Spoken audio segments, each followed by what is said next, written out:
Alright, what's good with you guys? It's your boy DEVO here, and today I got you guys with another WrestleMania video.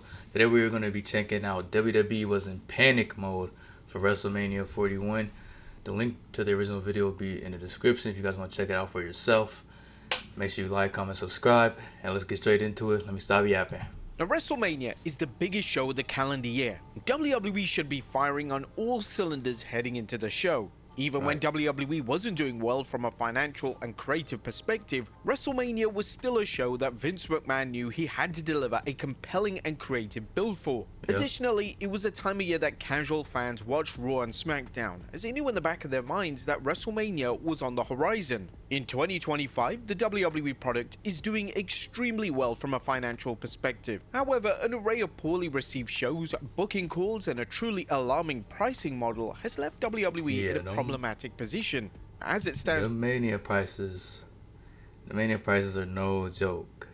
Like, bro, you paying like 4 or 5,000 just to be in the nosebleeds. Like, you gotta literally have binoculars just to see what the hell going on, and you paying 5,000. You might as well just watch it on Peacock, bro. Like, no, dead ass, bro. Just watch that shit on Peacock. Right now, WrestleMania could be one of the lowest attended WrestleMania. I mean, unless you rich like that, you got it like that, then go ahead and go. Why has this occurred? Is it as simple as tickets being too expensive, or does it go beyond dollars and cents? Pre-Mania hype ensues. A WrestleMania season traditionally starts with the Royal Rumble in January. However, this year, due to WWE Raw launching on Netflix, January was a truly stacked month, and this likely influenced WWE moving the annual event to February 1st. And with that being said, the date didn't truly matter, as after the show was over, fan excitement for WrestleMania had completely disintegrated. You know, a lot of people weren't happy with the Jey Uso win. A lot of people weren't happy with the Charlotte win. Me personally, the Jey one, that one really didn't piss me off. You know, because it was like a shock factor. Like, I didn't expect Jey Uso to win. I went into it thinking it was gonna be Punk or it was gonna be Cena. And once Punk got eliminated, it was down to Jey and Cena. I'm like, okay, the Cena's gonna win. And then when Jey won, I was shocked. It was a shock factor. And like I always say, wrestling is at its best when it's unpredictable, and that was a unpredictable win. And so yeah, the Jey one didn't really piss me off. He's super over, you know. However you perceive his in-ring skills, you know, that kind of is what it is. But you can't deny that he's over. You know what I'm saying? So he does deserve that win. But the Charlotte one pissed me off a little bit more, just because she didn't need it. You know, you could have given it to Io, but Io's walking into WrestleMania 41 as champion anyways, so I guess it really doesn't matter. But, you know, it is what it is there. In relation to the Women's Rumble, Triple H opted to go with Charlotte Flair as the winner. This was a safe choice. Yet Flair's win wasn't going to lead to the most exciting story arc heading into WrestleMania. The fans in the arena were lukewarm to the win, however the reaction online was less than stellar. Fans on social media labeled the choice as uninspiring, and fans called out Triple H for putting zero effort into a compelling story for the winner of the matchup.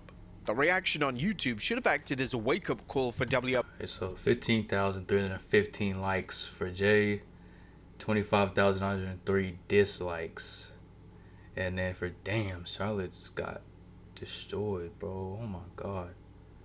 6,453 likes, 26,267 dislikes.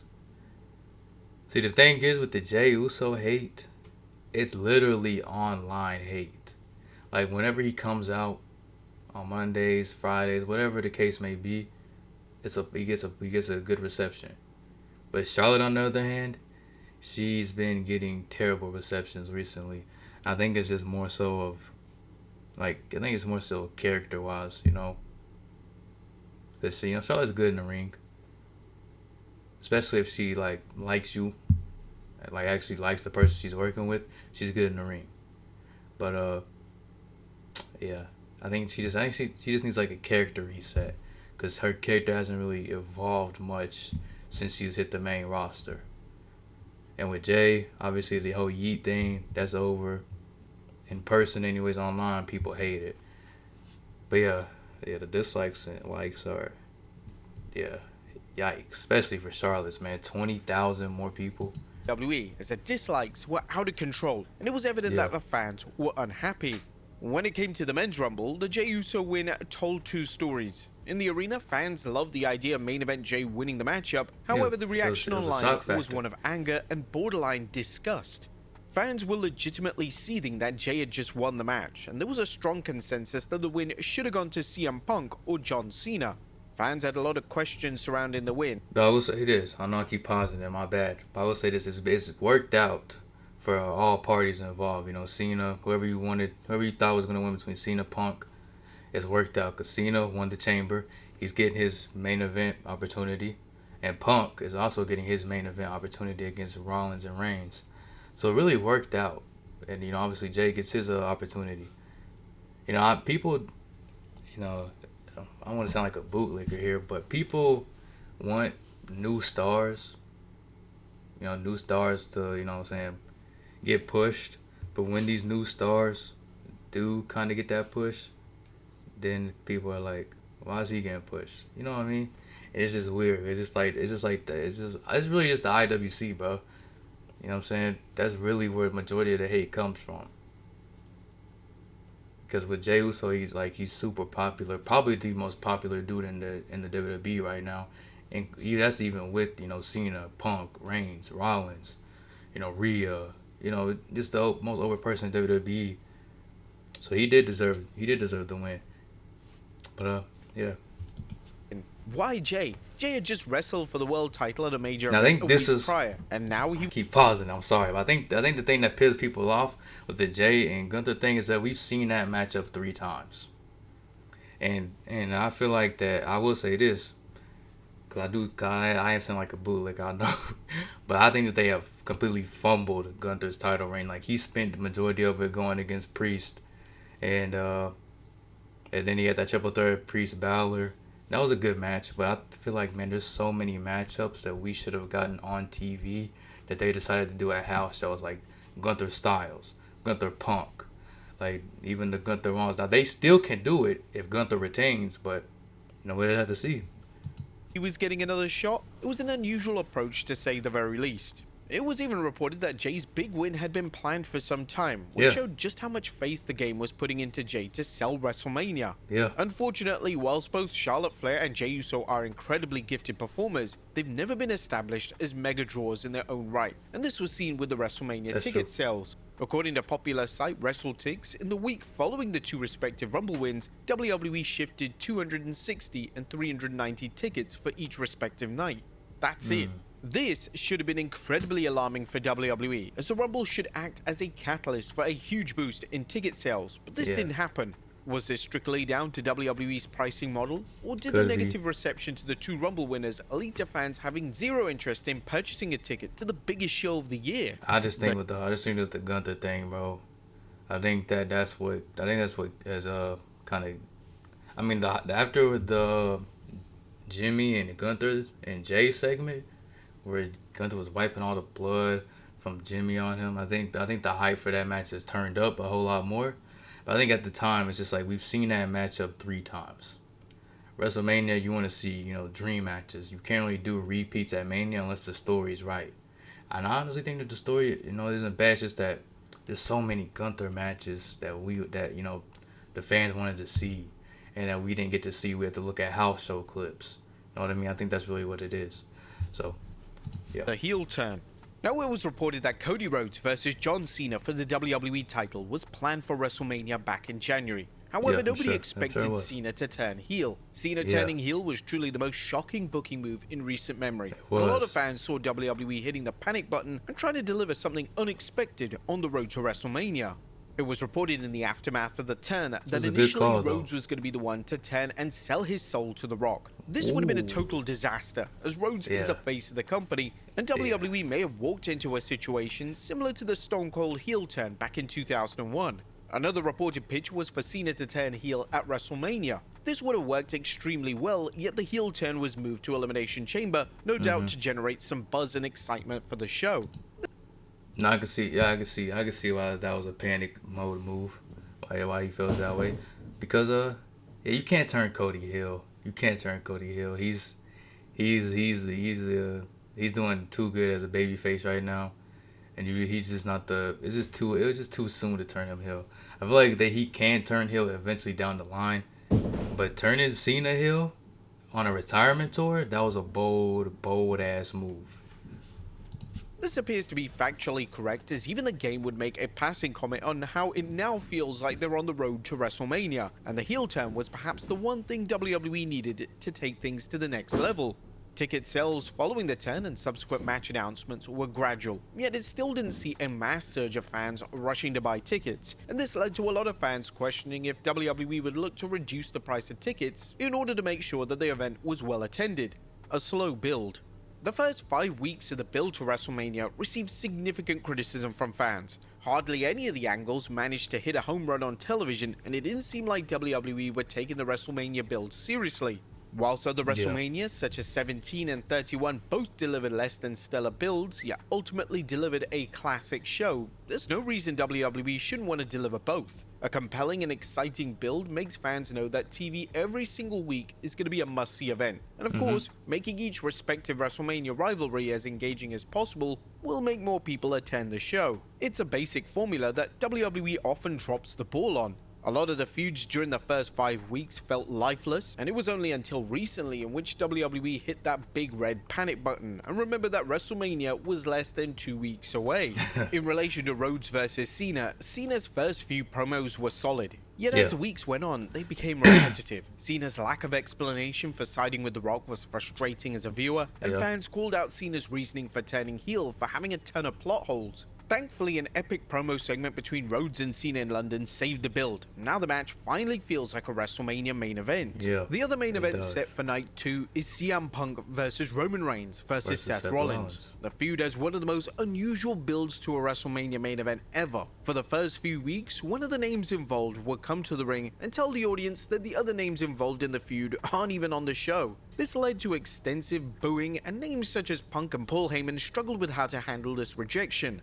Why WWE haven't made it their quest to ensure that all three men are on at least one show a week is anyone's guess. The feud itself lacks any genuine heat, and it feels like it's relying on star power to sell the match. The Heyman angle is fine, yet it feels like the match is acting as a baseline for Chapter 1 in the Punk vs Reigns rivalry.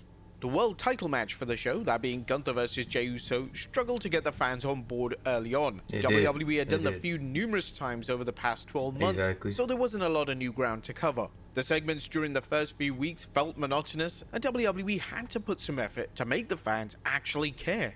Thankfully, this is the feud that has turned the WrestleMania build around. WWE have capitalized on the love for Usos as a tag team, and including Jimmy Uso as an emotional plot point to the story worked wonders.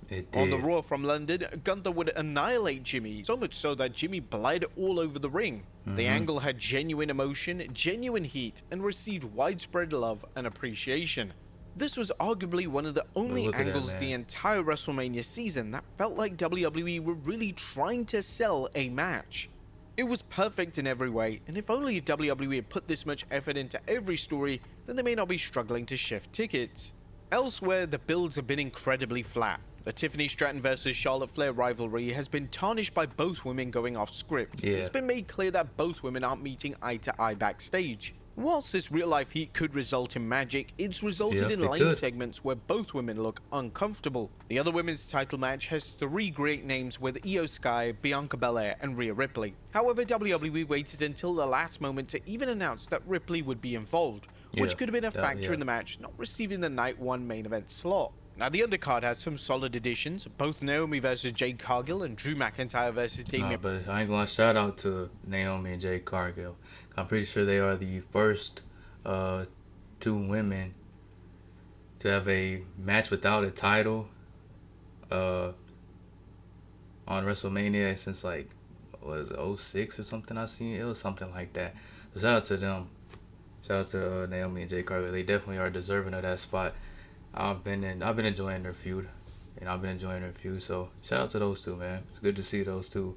It's good to see them put women on the show, but that doesn't involve a title, because it seems like they struggle to understand that you can book your women's division well without a world title. And Priest have done a great job in utilizing their minutes on television, and have hopefully they are able to deliver great matches on the grand stage. WWE have also recently added Bron Breakker versus Penta versus Finn Balor versus... This is probably, honestly, the match I'm looking forward to the most. It's between this one and damn, there's a lot of good matches, but this one's gonna be like really good because it's like there's just so many directions. Like I'm cool with either one of these guys.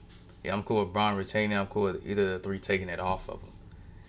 Because I mean, there's still that little tension in the Judgment Day that they still have to hopefully play off on, and not just abandon like they did with the Chad Gable and Otis thing.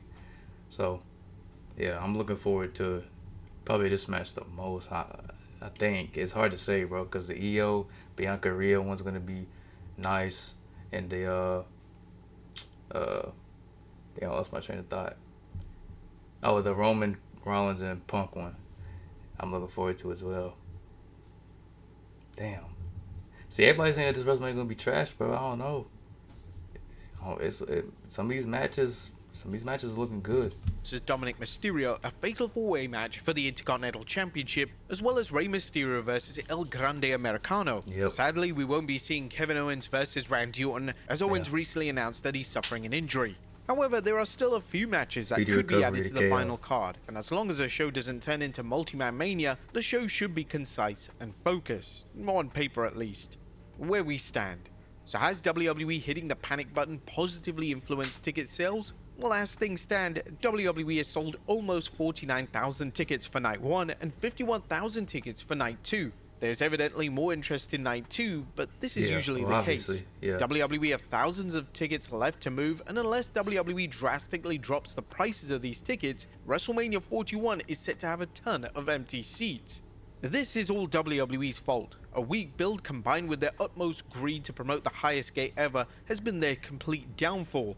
Hopefully WrestleMania 41 acts as a huge lesson to WWE and TKO. If you're going to charge an enormous amount of money for tickets to a wrestling show, you got to deliver a build and a match card that warrants such a significant price tag. But there you have it, folks, how WWE went into panic mode for WrestleMania 41. Basically just to piggyback off on what WrestleMania said, it did feel like the bills haven't been picking up until like recently, until last week recently. Like the Cody and Cena one, Cena, there was times where Cena wasn't showing up. There was like a week or two where Cena didn't show up. It's like, bro, I understand that, he's got movies and things like that, but it's like, it's WrestleMania season, man. We need you here. We need it. Once you start get to that timeline where you got like a month, like anywhere from like 3 to 4 weeks to a month until WrestleMania. I almost said WrestleMania. WrestleMania. You're gonna need everybody who's plans on being part of the show to be there each week. You know what I'm saying? Because now the bills haven't been picking up until like as of last week, and it's like. But now WrestleMania is like 9 days away at the time of this recording. So but I am interested to see, how WrestleMania 41 does shape up, because it has picked up. I've been a lot more interested in matches that I wasn't previously interested in before. So we just have to see. Like, comment, subscribe. Make sure y'all go subscribe to WrestleMania as well. And that's really all I got for you guys. I'll see you guys. Before I get out of here, I will be streaming WrestleMania 41 Night 1 and 2 on YouTube and Twitch. Hoping to do Stand and Deliver, but there's an early start time there, so I might be like a little bit late there. So that's all I got for you guys. I'll see you guys next time.